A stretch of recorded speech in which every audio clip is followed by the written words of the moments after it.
महाराज चोखोबारायने सांगितलं, ताई सगळे खुशाल आहेत पण तुला भासा झाला ग, त्याच्या आईला दूधच नाही, गाय नेण्यासाठी आलतो. याच्यातला मधला संदर्भ सांगतो बरं का, तुम्ही हा संदर्भ आपल्याकडे लावायचा नाही. बहिणीच्या घरची गाय भावानं कधीच आणायची नाही. पुन्हा गिरगावकराच्या नावानं दगड टाकताल. बाळू महाराजांनी सांगितलं, अडचण आल्यावर बहिणीची इथल्या गायी आणता येत नसत्यात गाडे कर बुवा. मग चोखोबारायनं आणली. त्याचा एक पुरावा सांगतो. चोखोबारायनं सांगितलं, सोयरा दीपावळी पंचमीला साडी चोळी देता आली तर ताईला देवा ग. बहिणीच्या घरचं खाणं म्हणजे उलटी गंगा वाहत असते. 4-4 पिढ्यापर्यंत त्याचा दोष जळत नसतो. बाई किती हुशार होत्या. बाईनं सांगितलं, मालक तुमच्या ताईची गाय आणायची, फुकट आणायची नाही आणि पैसे द्यायचे नाही. गाय फुकट आणायची नाही आणि पैसे द्यायचे नाही. पैसे द्यायचे नाही याच्याकरता जवळच पैसे नव्हते. मग फुकट आणायची नाही याचा अर्थ काय? गाय आणि वासरू परत करायचं आणि त्या दुधाच्या बदल्यात तुमच्या ताईनं जेवढा वेळ मला दास्यत्व सांगितलं तितका वेळ मी त्यांच्या घरचं काम करील. याचा अर्थ गाय फुकट आणायची नाही असं सूत्र होतं. बऱ्यापैकी 2-4 सूत्र आहेत पण वेगात येतो. 1-2 तरी मुद्दे सांगता यावा असं म्हणून पुढे सरकतो. असो, आणि सांगितलं ताई गाय पाहिजे. तात्काळ मालकाला निरोप गेला. शेतात मालक होते, भारदस्त होते, श्रीमंत होते. 700 वर्षापूर्वीचा काळ आहे तो. मोठ्या माणसांचं वाक्य, चोखोबारायच्या मेवण्याच्या बैलगाडीला म्हणे सोन्याच्या शिवळा होत्या. मी काय तिथला सरपंच नव्हतो पण पुराण सांगते, पहावे पुराणी विचारोनी. वारकरी संप्रदायातल्या लोकांनी पुराणाचा आधार घेऊन बोललं पाहिजे. भंगिऱ्याचा आधार घेणं म्हणजे त्या कीर्तनकारालाही नरकाला जाणं, त्याला पाकिट ज्यानं दिलं त्यालाही नरकाला जाणं, आणि त्याचं जनकीर्तन ऐकले त्यालाही नरकाला जाणं. विठाला विठाला विठाला विठाला विठाला विठाला. पाहुणी ग्रंथ किंवा पहावे पुराणी विचारोनी तुकोबारायचं मत आहे. एवढी मोठी श्रीमंत भारदस्त बहीण मालकाला बोलवलं, सांगितलं गाय न्यावी लागते. आणि लागलीच सांगितलं एका निमित्तानं, चला पंढरीचं दर्शन होईल मालकाचं, मालकिनीचं दर्शन होईल, तीर्थराजाचं दर्शन होईल, चंद्रभागे मातेचं स्नान होईल, चला आपण, आणि बाळही पाहण्यात येईल. लागली डमणी झुपली, बैल गेल थाट. बुलढाणा जिल्ह्यातून सोलापूर जिल्ह्यात लगेच पंढरीला बैलगाडी पोचली. दया सांगते दया. चोखोबारायने पाहिलं, मंडळीनं बघितलं, वंस आल्यात. या ताईसाहेब हात जोडले. हातात असं बालक होतं, ननंदेच्या हातात देऊन टाकलं. वहिनी याची त्वचा निळसर पडलेली आहे, हे डोळे उघडत नाही, अंगावरची त्वचा रुक्ष झाली. कारण काय? काल परवापर्यंत 4-2 चमचे दूध पोटातनं हृदयातनं येत होतं, त्याला पाजित होते. पण या मागच्या 2 दिवसात एक थेंब सुद्धा वक्षस्थळातून दूध येत नाही. त्याच्याकरता ही परिस्थिती झाली. म्हणून गाय आणण्यासाठी पाठवलं. चोखोबारायने गाईला वासरू सोडलं. मी सांगत नाही, पुराण सांगते. वासरू सोडल्याच्या नंतर चोखोबारायने दूध नाही काढलं दूध. बहिणीनं सांगितलं दादा दूध नकोय, मेवण्यानं सांगितलं पाहुणे दूध नकोय, पत्नीनं सांगितलं धनी दूध नकोय. पत्नीने विचारलं, मालक हे वाचेल का? डोक्याला हात लावला आणि पंढरीचं स्मरण केलं आणि सांगितलं, सोयरा आपण काही त्याला नारळ फोडलं नाही, उदबत्ती लावली नाही, नवस केला नाही, त्याला कापूर लावला नाही, काही नाही. त्याला पोरगं मागितलं नाही, त्यानं मनानं दिले ना, मनानं दिले. मग त्यानं मनानं दिले, मग वाचवायचं का मारायचं त्याच्या हातात आहे.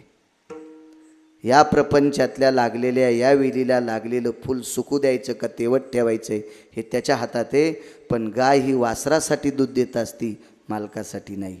म्हैस ही वगारासाठी दूध देत असती, मालकासाठी नाही. शेळी ही तिच्या पिलासाठी दूध देत असते, मालकासाठी नाही. वाघीण ही छाव्यासाठीच दूध देत असते, पाळणाऱ्यासाठी नाही. वाघिणीचे पाय बांधून जर दूध काढायचा प्रयत्न केला तर स्तनातून रागाच्या भरात दूर येईल किंवा गरम वाफ येईल, पण दूध निघत नाही. मात्र हे बाकीचे आपण बाहुबळानं काढतो. आमच्या चोखोबाऱ्यानं सांगितलं, प्रिये, जीवनात कधीही या पोटासाठी ईदभर खळगी भरण्यासाठी एक तिळा इतका सुद्धा अनुचित प्रकार केला नाही. जीवनात गाई म्हशी अशी काही वाडा भरलाच नाही. आपण साध्या परिस्थितीत जीवन जगणारी माणसं आतापर्यंत लोकाच्या शिळ्या ताकावर, कुजट ताकावर किंवा वाळलेल्या 4-4, 5-5 दिवसाच्या भाकरीच्या तुकड्यावर जीवन काढलं ग. पण आतापर्यंत अनुचित प्रकार केला नाही, दयेचं सूत्र मोडलं नाही. मला वासरू आखडून दूध काढणं हे कधीच शक्य नाही. त्याच्यापेक्षा जगवायचं का मारायचं तो ठरवील. नंतर देवाचं चित्र दाखिल्याच्या नंतर ते बाळ वाचला हा भाग सोडून द्या. पण चोखोबारायाच्या अंतकरणात एवढी मोठी दया, एवढी मोठी दया, एवढी मोठी दया की ती दया मोजत असताना विधात्याकडं सुद्धा तराजू नव्हतं. स्वतःची पत्नी सांगते, मालक हा अपत्य आपला बालक आहे. तुमच्या ताईनं गाय दिली, या गायीच्या बदल्यात मी नाना प्रकारचं काम, अद्याप नाही. नाही म्हणजे नाहीच दूध काढलं, नाहीच काढलं, नाहीच काढलं. अगा वत्साचे नि आनन फुटे, वत्साचे नि आनन फुटे, सवे दुग्ध धारा न नेटे. धारा येत नसत्यात. वासराच्या बाजूला सैल सोडलेल्या गोऱ्याला फेस येत असतो, फेस येत असतो. शेतकरी जर असाल तर लक्ष येतील. तया धवला ती काढिता चंद्रामृत, चंद्रासारखं तेजस्वी तो फेस. तो नको ग म्हणले, नको पाप घेऊ. त्याची माय त्याच्यासाठी दूध देती आणि यानं तू त्याच्यासाठी दूध द्यावा. तुझ्या शरीरातली व्याधी ही या वासरासाठी कारणे का ठरवते ग? कशाला पुढच्या जन्मात तू हे कर्ज डोक्यावर करून ठेवते? इतक्या टोकाचा विचार करणारे श्रीमंत श्री चोखोबाराय नाहीच वासराचं दूध काढलं. आता तो जगाचा बाप होता महाराज, त्याला मारायला इतकं सोपं होतंय. उपजताची कर्म मेळा आणि वाचे विठ्ठल सावळा. झाल्या झाल्या जगाच्या मालकाचं भजन करणारा मुलगा, त्याला तरी जगाचा बाप कसा मारेल महाराज? पण नाही, तिळा इतकी सुद्धा दया ढासळू दिली नाही. म्हणून साधू कोणाला म्हणावा? ते पहिल्या कडव्यात. सर्वभूती दया, दया सर्वभूती दया, सर्वभूती दया, दया सर्वभूती दया.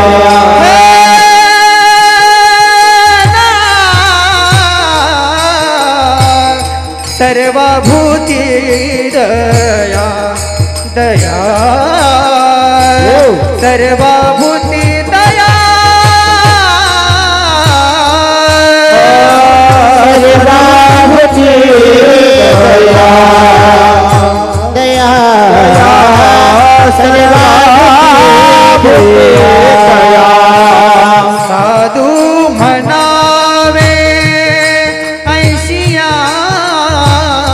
साधू म्हणावे ऐसिया, जग ब्रह्मरूप जाना, जाना जग ब्रह्मरूप जाना.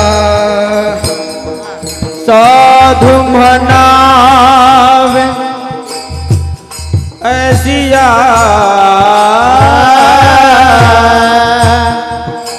साधू म्हणावे ऐसिया,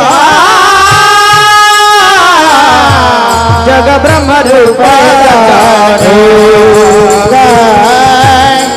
जग ब्रह्मरूप जाने.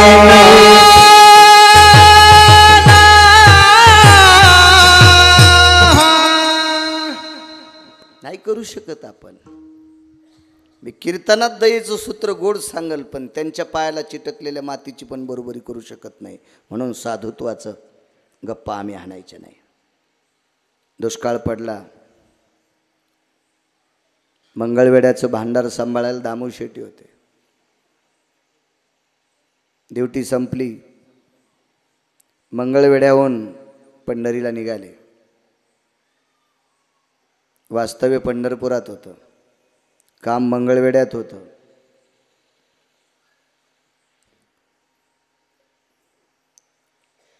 भांडार बिदरच्या बादशाचं होतं, समाजानं मुसलमान राजा. धान्याचं कोठार सांभाळायचं काम दामू शेट्टीकडं. 7-7.25 किलो महिन्याला धान्य भेटायचं. तितक्या धान्यात 14 लोकांचं कुटुंब सांभाळायचं. रस्त्याने चाललेत. चलता चलता एका बाईच्या मांडीवर लेकरू होतं. 7-8 वर्षाचं लेकरू असेल आप्पा.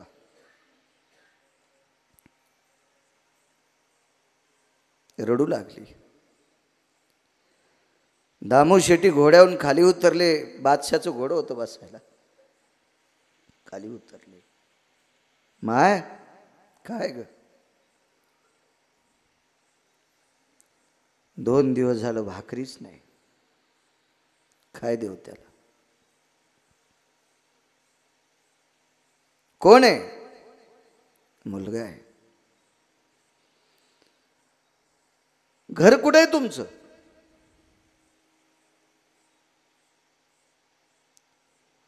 आज सकाळी याला घेऊन सरदाराकडे आलते. भांडार सांभाळणारे वेगळे आणि हे याच्यातलं धान्य कोणाला द्यायचे याच्यातली ताकद वेगळ्याची. त्याला दाखविले लेकरू. पदरात 800 चिठवक्षे निठवक्षे किलोचं धान्य द्या. अविरत भांडाराची सेवा करील पण काहीतरी द्या. नाही दिलं. इथपर्यंत लेकरू चालवत खांद्यावर कसतरी आणले. आता मलाही चालता येत नाही, करू काय? दामू शेट्टी जवळ येतात आणि त्याचा हात उचलून पाहतात. हात सोडला, खाली पडला. डोळ्यातून पाणी आलं. माय गेलं गय गेलंय. कबीर कहे जग अंधा, अंधी जैसी गाय, बछड़ा था सो मर गया, झुटी चाम चटाय. मेलेल्या वासराची चांबडी जशी आंधळी गाय चाटते तशी ती माऊली भावनावश झालेली. अपत्य मृत्यू पावलं. समोर गेल्याच्या नंतर अशी 4-2 प्रकरण पाहिली. दामू शेट्टीच्या कमरेला भांडाराच्या चाव्या होत्या. कमरेला चाव्या होत्या. दामू शेट्टीवर विश्वास होता. गळ्यामध्ये तुळशीची कंठी होती. गोपीचंद कपाळाला असायचा, बुक्का असायचा. रात्रंदिवस विटेवरच्या मालकाचं चिंतन असायचं. पांडुरंग पांडुरंग पांडुरंग. जातीनं मुसलमान जातीचा सरदार सगळ्यात जास्त जर कोणावर विश्वास ठेवायचा तर तो दामू शेट्टीवर ठेवत होता. संप्रदायात इतकी मोठी ताकद आहे. फक्त आमच्या लोकांनी नीट वागायला पाहिजे. एवढी मोठी ताकद आहे, इतकी मोठी ताकद. कीर्तनकार गावात गेल्याच्या नंतर एकही गावातला माणूस त्याची जात विचारित नाही, त्याचं कुळ विचारित नाही. त्याच्या पाया पडते तो लोक.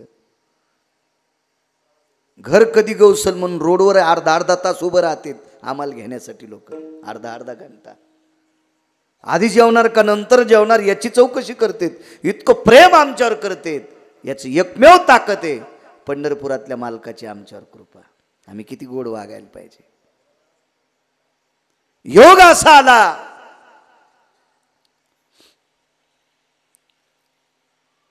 दामू शेट्टीने विचार केला आपल्या घरात 14 माणसं आहेत आणि येईपर्यंत मेलेली 28 पाहिली. आपल्या दुप्पट माणसं भाकरी वाचून मेलेली पाहिली. पुढच्या 4-2 दिवसात किती मरतील? एक पर्याय आहे. हा प्रांत जर वाचवायचा असेल, का बोलतेत माणसं?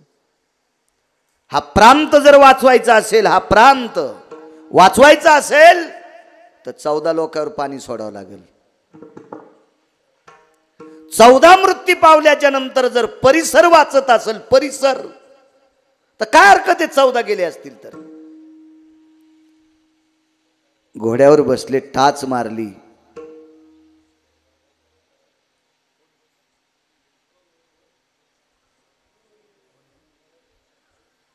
बोलते आणि घोडं फिरल्या गेलं.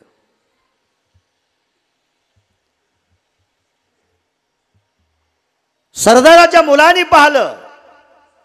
आता ती हिंदीत बोलत असेल. दामू शेट्टी ड्युटी संपली तरी परत आलेत.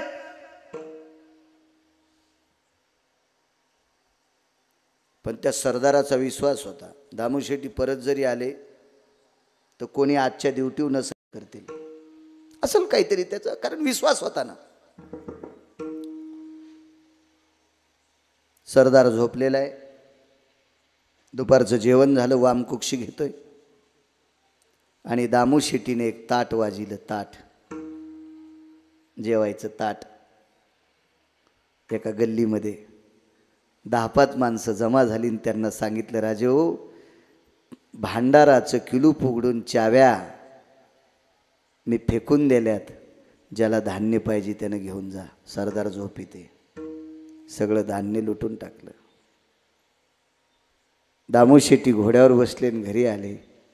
चलता चलता विटेवरच्या मालकाला मनातली मनात बोलत होते, देवा देवा, कसं रे आता, कसं आमच्या घरात त्या लोकायचं, ही जर बिदरच्या बादशाला वार्ता कळाली तर घर पूर्ण पेटून देईल, पूर्ण पेटून देईल, पूर्ण पेटून देईल. आल्याबरोबर दामूशेठीला पाय धुवायला पाणी दिलं. त्यांची पत्नी सात्विक होती, देत जा मालकाला पाणी. महादेवाला बेल वाहण्यापेक्षा नवऱ्याला जास्त जीव लाई जा, पांडुरंगाला मंजुळा वाहण्यापेक्षा नवऱ्याला जास्त जीव लाई जा. जी बाई पांडुरंगाला जास्त मंजुळा वाहती, नवऱ्याला जीव लाईत नाही, ती बाई म्हणजे चुडेलीन. जी बाई नवऱ्याला जास्त जीव न लावता महादेवाला जास्त बेल वाहती, ती शंकीन, ती डंकीन, ती यक्षीन, ती किंकीन, नैवम गिरगावकर लिखितम. कारण कर्कशे संगती दुःख उदंड फजिती, संप्रदाय सर्वात मोठा दोष सांगितला तो. महाराज पाय धुवायला पाणी दिलं, एवढ्या वाट्यावर कण्या होत्या वाढल्या. दामूशेठीच्या लक्षात आलं, ह्या कण्या काय खाऊ आपण, राहू दे. आणि दिव्याच्या प्रकाशात आराम करत असताना मालकाच्या डोळ्याकडे बघितलं, लालबुंद कडा झालेल्या डोळ्याच्या कडा ओल्या झाल्या. सावध केलं, मालक काय कसलं दुःख आहे. काही नाही, बिदरच्या बादशाचं मंगळवेढ्याचं भांडाराच्या चाव्या फेकून दिल्या आणि भांडार लुटवलं. मरतीत ग माणसं, कितीतरी माणसं मेलेली पाहिली.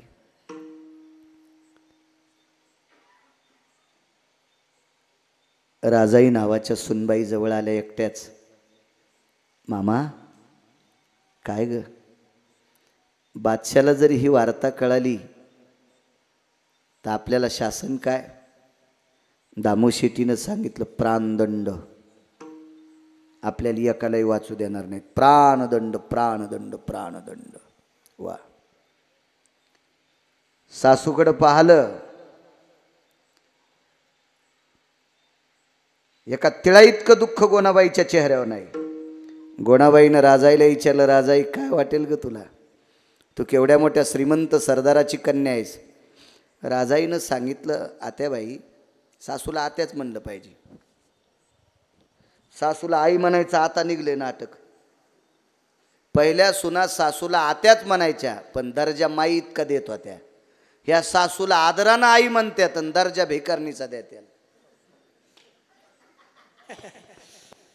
हे चोंबळे नाटक जास्त सुरू झाले, हे चोंबळे चोंबळे. एका घरी आम्ही गेलो तर मग मला चहा केला, त्यावेळेला मी चहा पित होतो. मला चहा द्याला, मी म्हणलं आजीला. ती बाई म्हणली, महाराज आमच्या आत्या एकदा सकाळी घेत्यात तर उद्या सकाळीच घेत्यात. तर मला दिलेला चहा पाहिल्या म्हातारीचे ओठ ओले झाले. ते माझ्या लक्षात आलं, ही चहाची तलप आली, पण ही चुडेली देईन ना. तिनं कमिलेली संपत्ती तुपात बुडून खाली आणि तिलाच खाऊ देईन. हिचे पोरं हिचे झोपीत अंगुठे घेते, झोपीत. ही वेळ येऊ द्यायची नाही माझ्या माईनं, नाही येऊ द्यायची.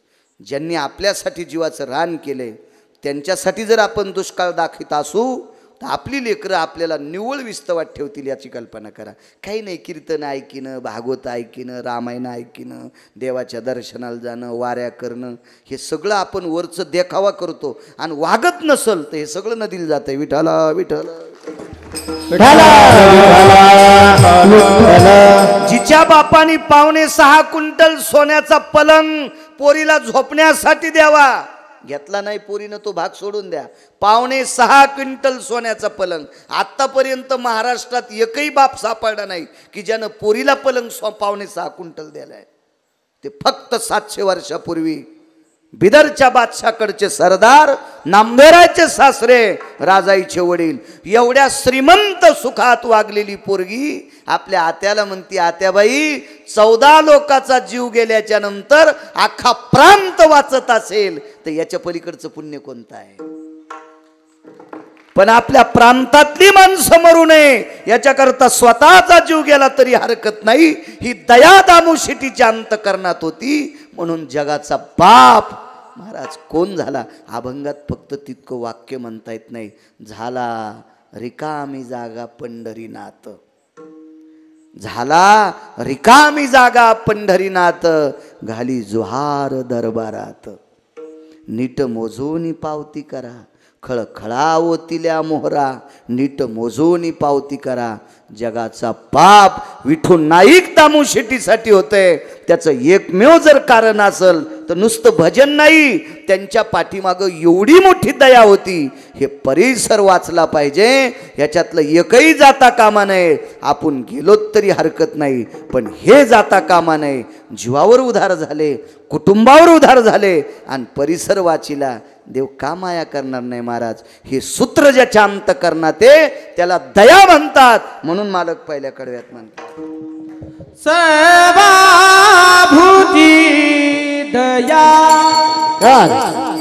सर्वाभूती दया, सर्वाभूती दया, सर्वाभूती दया, सर्वाभूती दया, सर्वाभूती दया, सर्वाभूती दया, सर्वाभूती दया. साधू म्हणावे, म्हणावे,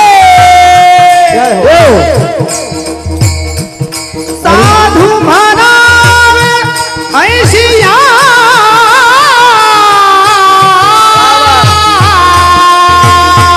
जगा ब्रह्मरूपधारा, जग ब्रह्मरूपधारा. साधू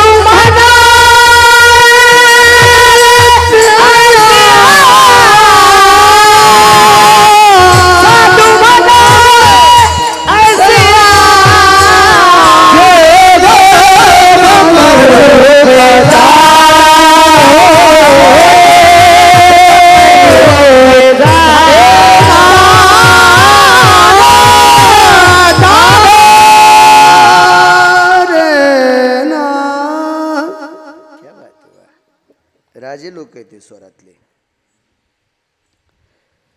वैकुंठवासी माधव महाराज 24 प्रकरण सांगायचे दामू शेट्टीतलं. पुन्हा एक सांगतो, कशाला दया म्हणते. उद्या सकाळी जर गावात चुकलेली एखादी जर मुलगी आली तर तिला जीव घालतान, तिला जीव घालतान. कपडे नसतील तर 5,000चा ड्रेस घेताल. पण गावातली सरपंच, उपसरपंच, चेअरमन वगैरे, पोलीस पाटील सगळे जमा होणार आणि त्यांना नोंद देणार, पोरगी चुकलेली आली, पोलीस स्टेशनला निरोप द्या. इमानदारीनं सांगा, असं होईल का नाही? आपण ही कोणाची पोरगी आहे, कोण्या जातीची आहे, कोण्या कुळातली आहे? माऊली बुवा, ही ज्याच्या त्याच्या घरी जावी, तिचा फोटो छापा, मोबाईलला द्या, टीव्हीला द्या, रेडिओला सांगा, ज्याच्या त्याच्या व्हॉट्सअपला टाका. असं आपण करू का नाही? काय कमी आहे आपल्याकडे सांगा बरं? महाराष्ट्रात आता तरी आपल्या परिसरात असं एखादं घर आहे की ज्याला संध्याकाळची जेवारी नाही. घरातल्या 2 लोकांनी आटीतटीचं काम केल्याशिवाय दामू शेट्टीची चूल पेटत नव्हती. एक तर दामू शेट्टी आणि दुसऱ्या जनाबाई. पण इतक्या परिस्थितीत 14 लोकायला व्यवस्थित खाला नसताना 700 वर्षापूर्वी चुकलेली मुलगी घरात घेतली. चुकलेली मुलगी, चुकलेली मुलगी. त्याच्या पुढचं सूत्र सांगतो. त्याच्या पुढचं नामदेवरायनं घरी आणलं नवल नाही. शुद्धांतकरणाने गोनाबाईनं आतमध्ये घेतलं याबद्दलही नवललाय, पण या दोघांच्या अंतकरणात एक आदरयुक्त भीती होती. नामदेवरांनी दारात आणलं, दारात आणल्यावर जनाबाईला सांगितलं, जाना इथपर्यंत आणतो, पण आईला विचारल्याशिवाय मधात नेता येत नाही. आई एक चुकलेली मुलगी आहे, घे मधात. आतमध्ये आणलं. कर्मनो गहनोगती. त्या दिवशी दामूशेट्टी संध्याकाळी घरी आलेच नाही. ती रात्र गेली, दुसऱ्या दिवशीचा दिवस गेला, आदल्या दिवशी दुपार गेली, ज्या दिवशी घेतलं त्या दिवशी दुपार गेली, त्या दिवशी रात्र गेली, दुसऱ्या दिवशीचा दिवस गेला. आता दुसऱ्या दिवशी संध्याकाळी 11 साडे11 वाजता दामूशेट्टी येणार. सगळ्यांची जेवणं खावणं सगळी काही झाली. एवढंभर पसाभर कण्या होत्या, त्या कण्यासुद्धा जनाबाईला देण्यात आल्या. आणि मग संध्याकाळची वेळ आहे. देवघरामध्ये गोणाबाईनं थोडंसं स्नेह म्हणजे तेल टाकलं आणि दिवा लावला. आणि देवाला विनंती करत असताना जरा डोळ्याच्या कडावल्या दिसल्या जनाबाईला गोणाबाईच्या. विचारलं, आई माय. महाराज काय वाणीत ताकद आहे हो. आई आणि माय हा शब्द मम्मी म्हणल्या नाही. आपली शब्द सांभाळा, आपली शब्द. तुमच्या चप्पलच्या बुटाला हात लावून पाया पडतो. वारकरी संप्रदायातल्या तात्विक सदाचारी सनातन संस्कृतीतल्या लोकांनी अब्जानं जरी बापाला पगार असेल तरी पोराला बाबाला वडिलाला बाबा म्हणायचं शिकवा, आईला आई म्हणायचं शिकवा. हो, मी तर म्हणतो जीवना वर्षाकाठी 10-5 कोटीचं त्याचं उत्पन्न असू द्या, त्याचं उत्पन्न असू द्या, त्यानं आदरानं मुलाला म्हणायचं, बाळा मला बाबा म्हणजाय. आपली शब्द सांभाळा. मोठ्यांनी जतन केले ना मग बाकीचे लोक जतन करीत असतात. मोठे जर इकडं तिकडं कपडे फेडून पळाले ना मग बाकीचे तर शिमग्याचा हुरेवच येतं. मोठ्या लोकांनी दर्जा सांभाळला पाहिजे. ज्याच्या बोटात मुद्या आहेत का त्यानं पंक्तीत बकीट घेऊन वाढलं पाहिजे. हे धोतर धरून चलो तू रुमण्या, कीर्तनात नाही काय नाही, इथं वाडा, याला रुमण्यान हाणायला पाहिजे. तो कशाला इथं दाखवतो तू या अंगठ्या.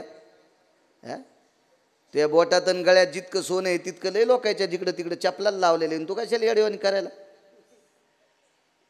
मोठ्यांनी वागायचं, मोठ्यांनी. तुम्हाला एक पुरावा सांगतो. कालच्या शुद्ध वारीमध्ये मी जात असतो महिन्याच्या वारीला. एखादी अनावधानानं नकळत जर तारीख गेली तरच चुकत असेल, शक्यतो सोडत नाही महिन्याची वारी.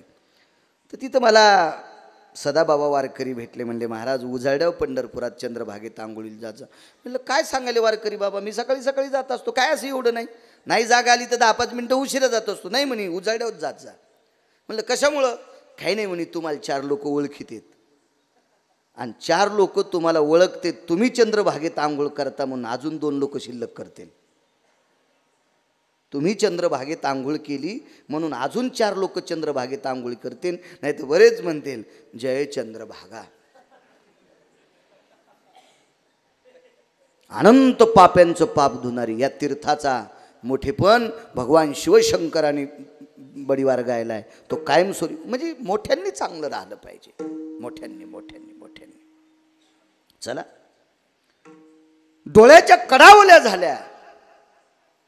विचारलं, आई साहेब एक बोलू माय. आपले शब्द आबा, तात्या, नाना, काका, जिजा, भाऊसाहेब, काय शब्द वजनदार होते. काय वजनदार. हा चांगली शिकलेली बायकोचा पत्या लाटायली, याला गडबडीत ड्युटीला जायचंय, ती डबा भरायली, हे रडायला लागल्यावर तिला, ती ओरडायला लागल्यावर तिला सुधरत नाही, ती डबा भरायली नाही बाहेर. ललो नको, आपली मम्मी भूर गेली, तू ही का त्याची. मला सांगा काय संस्कार घ्यायचे त्यानं. काय ही संस्कृती आपली. अद्याप नाही. आपण जुनं सोडायचं नाही, जुनं आपलं जतन करायचं, बाकीचं अंगाला वरबडून घ्यायचं नाही. आपल्याकडं काय झालं, गुण काय येणं माहीत नाही का. पूर्वीच्या काळात एवढी सप्ताह नव्हती तरी युकृती नव्हती. पूर्वीच्या काळात एवढी कीर्तनं भागवत नव्हती तरी माणसं चुकीचं इतकं वागत नव्हती. आता परमार्थाला वारीला दम नाही तरी 4-4 वर्षाच्या एका कुमारिकेवर अन्याय होतोय. याचं एकमेव कारण आहे आपल्या तोंडात दुसऱ्या गोळ्या येतात. भुंग्याच्या जाती 14. एक भुंग्याची जाते फक्त फुलावरचा मकरंद खाती, बाकी दुसरं काहीच खात नाही. आणि यहीनं पोरगी मराठवाड्यातली केली, आपल्या महाराष्ट्रातली केली, मानस सरोवरातली भुंगे. धोंड्याच्या महिन्यात याहेल जेवायला बोलिलं तर हे लई नंबरी भुंगे होते आपल्या महाराष्ट्रातले. हे म्हणले पाहुण्याची तर जाचे रस्त्यानं हॉटेल उघडी नसली तर काय करावं, शिदुऱ्या संगच घेतल्या ह्या भुंग्यानं महाराष्ट्रातल्या. आणि मग मानस सरोवरातल्या पाहुण्यांनी सांगितलं होतं बाकीच्याला, हे इतके फुलं पाहुण्यासाठी ठेवावं, सुवर्णकमळाची फुलं, सुवर्णकमळाची फुलं. गेल्याबरोबर हातपाय धुतले, म्हणले बसा जेवायला. कसं काय जेवण? ते म्हणले आमचं तुमचं सारखंच आहे. तर तिथला वयस्कर भुंगा होता, म्हणला व्याही आमच्या आणि तुमच्या जेवणात लय बदल आहे, तुम्ही तोंडातल्या गोळ्या फेकून द्या. हे गोळे करणार भुंगे होते ना, ज्यांच्या पॅन्टीवाल्याला नाही कळायचे, तुमच्या फार लहानपणची गोष्ट आहे ती, जुन्या लोकांना कळतात ते भुंगे. जोपर्यंत तोंडातली घाण भुंगा फेकीत नाही तोपर्यंत फुलातला मकरंद कळत नाही.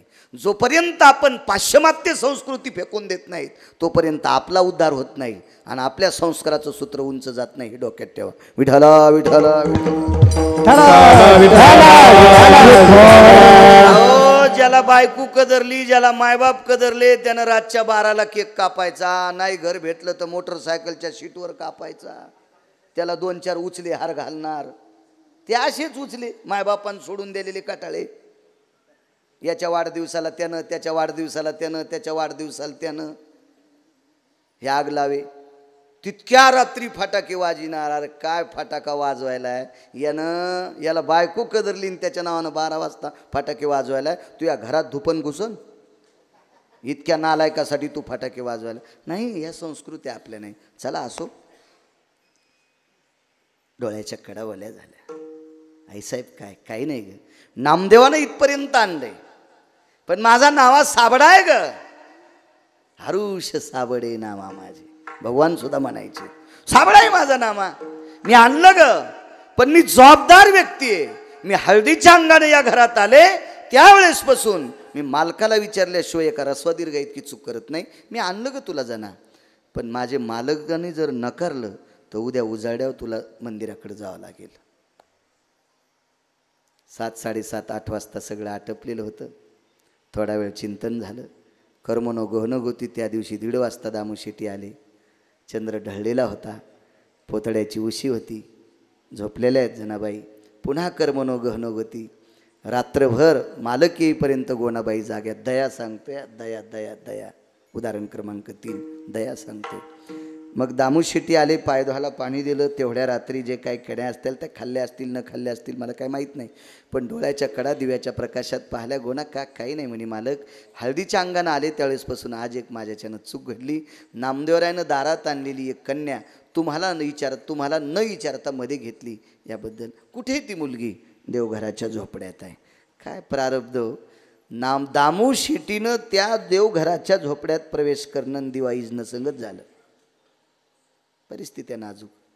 ज्यांच्या अभंगावर आम्ही कीर्तन करून पांढरे शुभ्र धोत्र घालायलो, एवढ्याल्या गाड्या वापरायलो, आणि त्यांच्या झोपड्यात दिवा लावायला तेल नव्हतं. परिस्थिती पहा त्यांची काय असेल. तुमच्यावर घेत नाही मी, माझ्यावर घ्यालो. हो. ज्यांच्या अभंगावर आम्ही कीर्तन करून महाराष्ट्रभर तूप खालो. भारीचे कपडे, डाग दागिने, बंगले, गाड्या घोड्या, सगळा दिमाग आमचा. मोबाईल 1.5 हात. आता खिसा पुरण म्हणून थैल्या केल्या आम्ही मोबाईल ठेवाला. एवढं मोठं आमचं वैभव. अभंग कोणाचे? या संतांचे. सुंबाचा करदोडा, रक्त्याची लंगोटी, नामा वाळवंटी कीर्तन करी. काय परिस्थिती ना. दिव्याला तेल नाही हो. थोडा वेळ थांबले. चंद्राचा संधी प्रकाश त्या झोपड्याच्या दारातून आतमध्ये जातो आणि संधी प्रकाशामध्ये त्या घरातली बुजुर्ग व्यक्ती, 14 लोकांचा कुटुंब प्रमुख जनाबाईच्या जवळ गेले. गोणाबाईनं सांगितलं होतं नाव जना आहे. जवळ गेले. जना, ए जना. शरीर कापरं भरत होतं, सुकलेलं लेकरू होतं. दामूशेट्टीनं आल्हाद अंगावर हात ठेवला.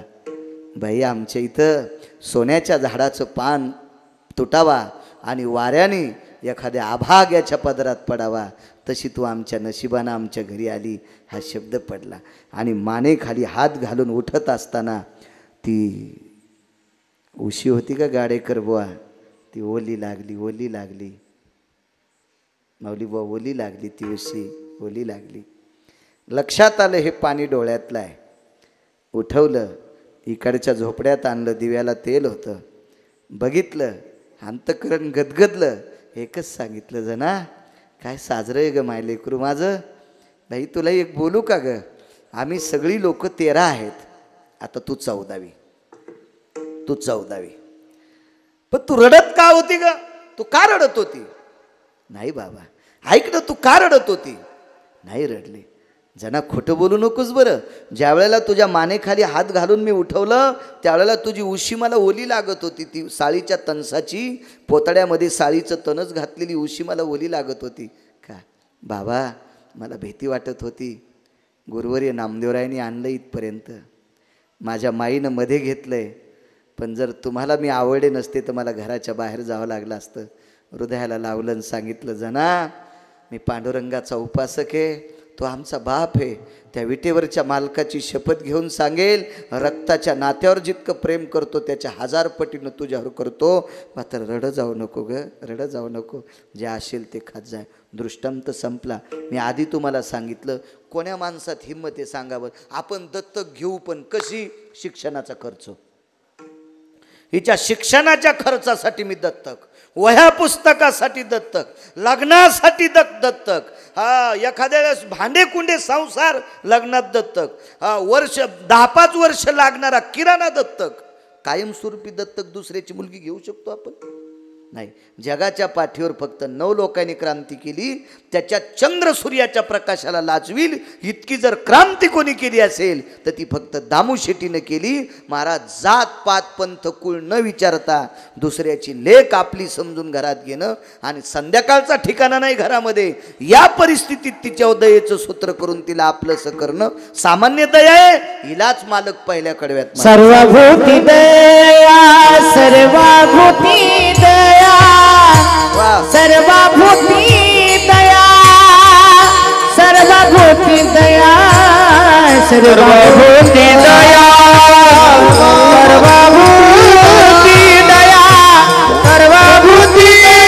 दया, सर्वभूती दया, सर्वभूती दया, सर्वभूती दया, सर्वभूती दया, सर्वभूती दया, सर्वभूती दया, सर्वभूती दया, सर्वभूती दया, तुम्हाला ऐसी साधु बतावे, ऐसी साधु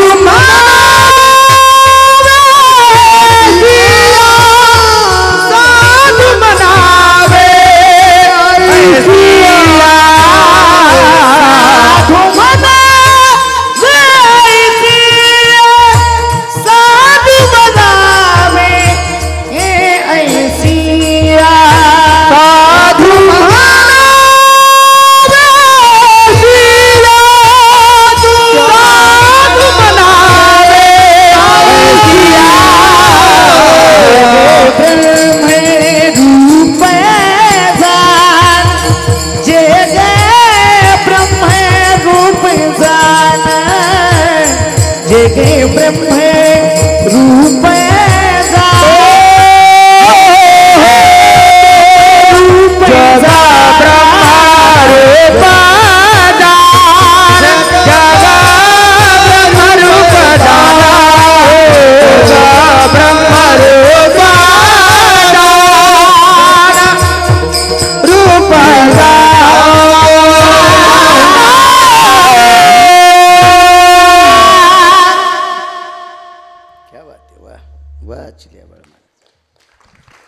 ही जी दया नामदेवरायांची दामू शेट्टीची सांगितली इतकी तुमच्या आणि माझ्या अंतकरणात येऊ शकत नाही.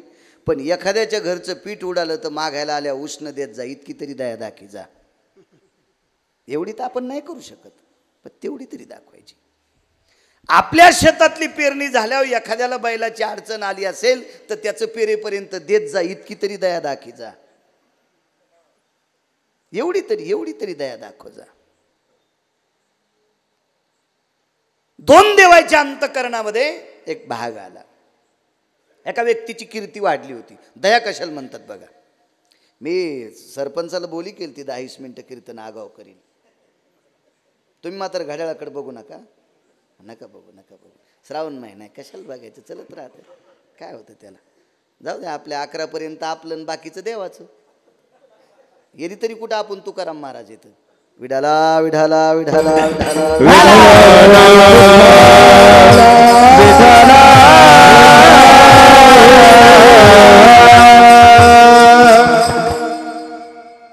एका साधूची कीर्ती गाडेकर बुवा वाहडी. हे पुरुषोत्तम राजे माऊली राजे कीर्ती वाहडी.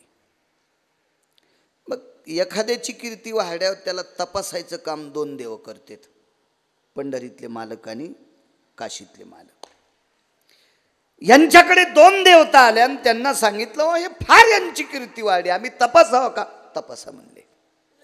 तपासण्यासाठी त्याच्यातल्या 2 देवता, एक देवता कबूतर नावाचा पक्षी झाली आणि एक देवता बहिर ससाना नावाची पक्षी झाली, व्यक्ती. हे 2 पक्ष्यांची रूप घेतले, बहिर ससाना आणि कबूतर.